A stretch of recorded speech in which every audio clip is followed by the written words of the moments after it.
In previous lecture, we are considering about the what is macros, how we can call the particular macro, then uh, definition of the given macros. Okay. Now, after that, all we need to consider the corresponding expansion of a macro, how macro will be expanded. In the last lecture, in the previous lecture, we consider the calling of a macro. The corresponding example also discussed in the previous lecture. Now today we consider the expansion of the macros, how macro will be expanded. In the last we consider when we call the particular macros, at the calling of the macro, we replace the corresponding macro statement instead of the called statement. Now here we can see this particular example in the last lecture, that is swap xy, it is the macro name, swap is the macro name, and x and y are nothing but the actual parameter of the given macro. Here swap will be replaced with the corresponding statement of the macro, that is nothing but the moar statement, moar statement, moem, and this moem statement with this single statement. That is, instead of a macro call statement, preprocessor replace these four model statement when macro is called. Okay. Now how this will be done, or how macro or preprocessor can identify, or the compiler can identify this is the definition of macro or the expanded statements of the macro. For that purpose, we need to consider the macro expansion today. Now, when we consider the macro expansion, actually in this particular example, elements where, or the statements were put into the calling environment. Okay, where swap macro name is called, at that time these four statements are replaced at this particular location. That is nothing but the expansion of that macro. Okay, this is also known as the expansion of the macro. But how this expansion can take place, actual which procedure is used to expand that particular macros, that should be discussed in today's lecture. Okay, now here we consider macro call leads to macro expansion. That is, macro call is compulsory required when we, or when the macro expansion can take place. If there is no calling statement of the macro, no macro call statement available, then macro expansion cannot be takes place. That's why macro call statement leads to the macro expansion. Now in this case, during the macro expansion, macro call statement is replaced by the sequence of assembly statements. Just I can see, or I tell you that that is where macro call statement is identified, the model statements were replaced. Okay, now this is nothing but the macro expansion. That is, macro call statement is replaced by the sequence of assembly statement, corresponding assembly statements. These assembly statements are written in the definition of a macro. When we define the macro statement, we consider the macro macro as a start directive, end as a end directive, and between this start and end directive we can name the particular macro, and under that particular macro name we write some statement corresponding to that of the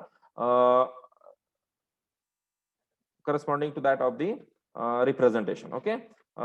Next thing is nothing but how to differentiate between the original statements of the program and the statements resulting from the macro expansion. This is the most important point. We replace the macro call statement with its corresponding definition. Okay, macro definition.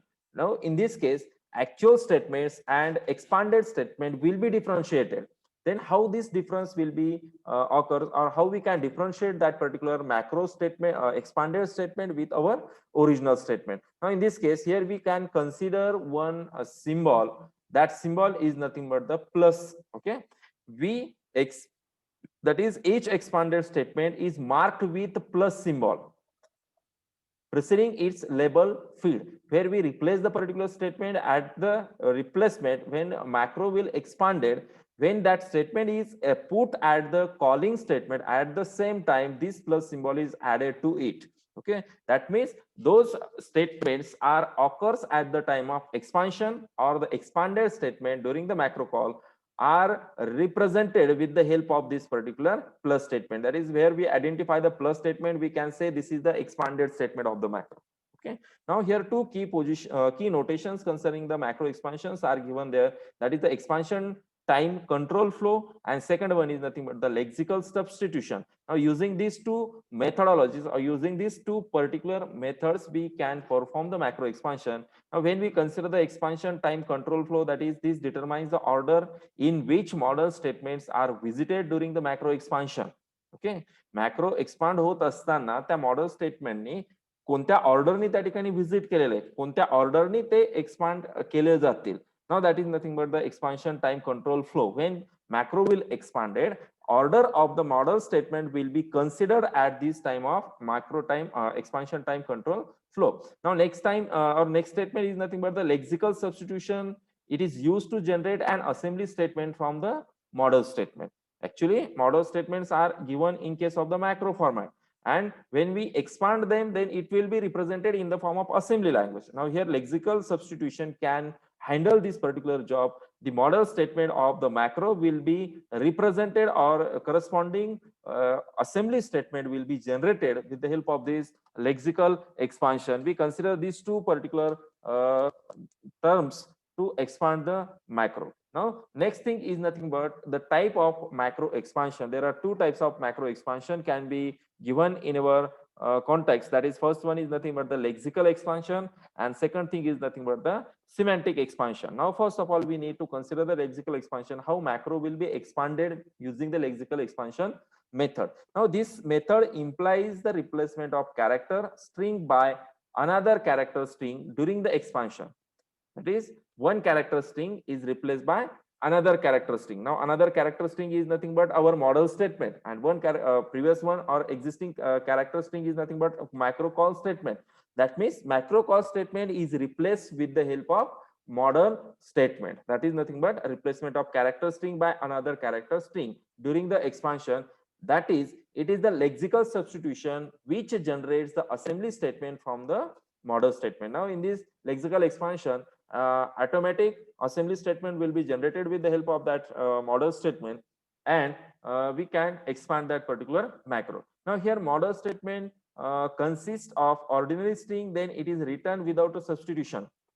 If there is any ordinary string given in your model statement, now there is no substitution corresponding to that of the ordinary string. Okay. Now next thing is nothing but the and formal parameters. That is, we can have a particular statement under the model statement, that is and operator, and then formal parameter, name of the formal parameter, then it is replaced by the actual parameter. That means if our model statement consists the formal parameter or includes the formal parameter, now that formal parameters are replaced with the help of actual parameter during the macro expansion. Okay, during the macro expansion, because where we call the macro, at that time we can pass some parameter to that of the macro. Now that passed parameter at the calling time are the actual parameter, and when our model statement is expanded, our macro is expanded, now it is replaced or it is put at the macro call statement. That is, it is put at the actual position of that particular statement where they are required. That's why formal parameters are replaced with the help of actual parameters. Now next thing is nothing but the name of a preprocessor variable preceded by and, which is then it is replaced by value of preprocessor variable. If we can have some preprocessor variables, and before that preprocessor variable we can have and operator, then that preprocessor variable will be replaced with the help of that preprocessor value. Now we consider these particular three situations when we expand the particular macro. Now we consider the example corresponding to this macro lexical expansion, how that lexical expansion will be takes place. We can see this particular example. In this case, here we can write the macro, that is, the name of the macro is given that swap, and here we can use and A and B, and A and B represents the formal parameters. Okay, now here move R A register and A, move R B register and B, move M A register and B, then move M B register and A. This is nothing but the macro definition till M end statement. इथपर्यंत काय झाली ती मॅक्रोची definition right झाली. Okay, now when we start the actual assembly program, that is with start directive, start with 100. Okay, our program will be start from the location counter value or the address value will be considered as a 100. Next statement, read X given at the 100th position, read Y given at the 101 position, swap XY macro call is given at the position 102 position. Okay, now this when the macro expansion can takes place, the corresponding location counter will also change. Okay, now in this case we consider this is the macro call, and when macro call is occur, that is X and Y are the actual parameter of the macro swap, and we have to perform the pre-processing. Macro preprocessor will process this macro call statement with the expanded macro. Okay, now in this case here we can see this is our actual program, and this program shows the expansion of that program.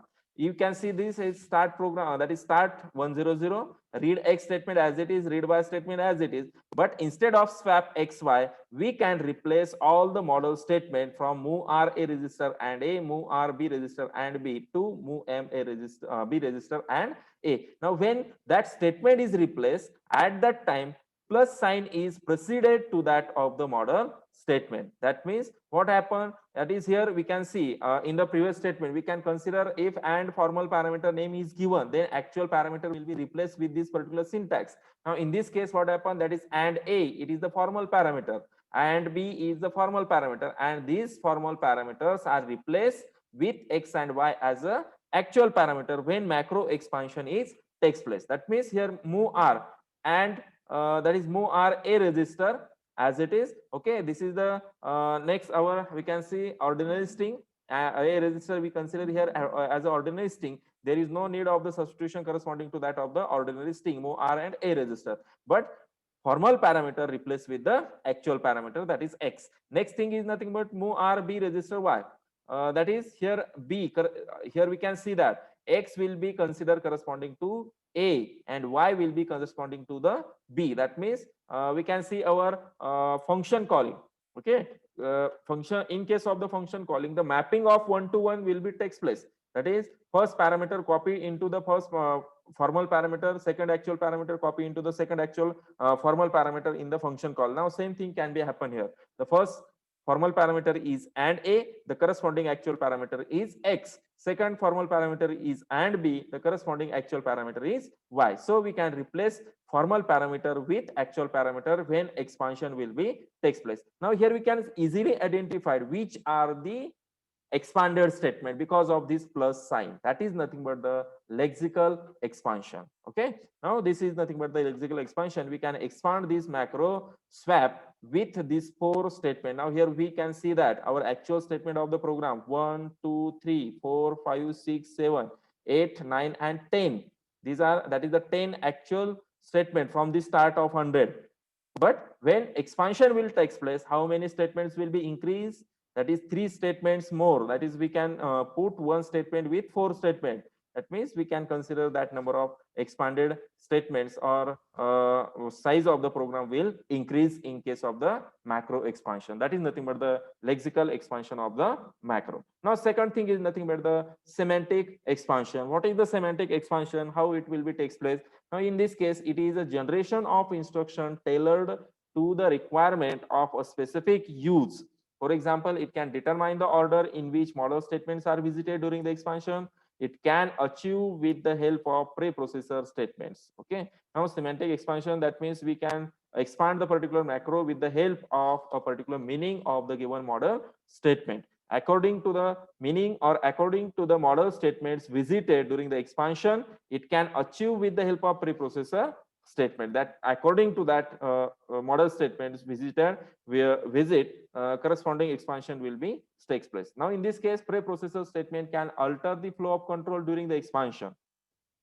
Some of the preprocessor statements given in our program can alter the flow of control during the expansion, may leads to the conditional expansion or expansion time loop. That means we can perform the expansion according to the specific condition. If condition is hold, then corresponding expansion can be takes place. If condition does not hold, then expansion cannot be performed or the macro expansion cannot be done. And this task is handled with the help of preprocessor, some of the preprocessor statements. Now here expansion can take place in these particular 2 statements, that is 2 conditions where we consider, that is the conditional expansion will be considered. According to this conditional expansion, some model statements are visited only under a specific condition during the expansion. That means we can consider, suppose if x equal to y, if condition is hold, then and then the model statement will be the corresponding macro will be called and the expansion can take place. If x equal to y, this condition does not hold,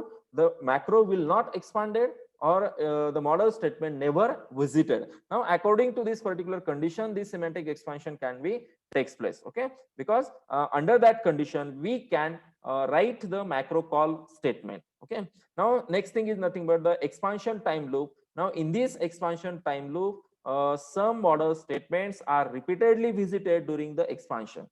expansion time loop मध्ये काही statement असे आहेत की ते परत परत visit केले जातील. Okay, there is repetition of the expansion of the particular statement. So model statement will be executed repeatedly or visited repeatedly during this particular expansion. Now this flow of control during the macro expansion, आता या ठिकाणी प्रत्येक त्या particular एखाद्या स्टेटमेंटला पुन्हा पुन्हा visit करायचं, repeatedly visit करायचं.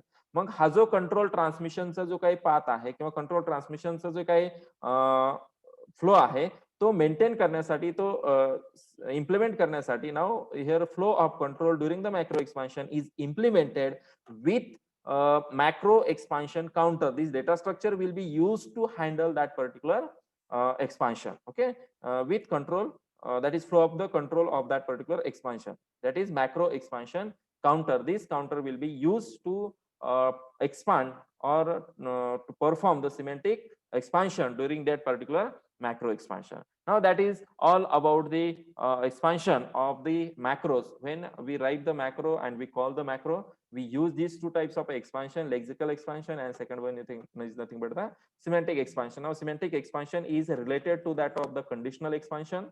According to the condition, expansion can take place, or we can consider some statements which are continuously visited or continuously need the repetition. Okay, now that is all about that expansion. Now next thing is nothing but, in the first case we can consider the types of variable. In previous lecture we also discussed different types of parameters, that is a macro with parameter.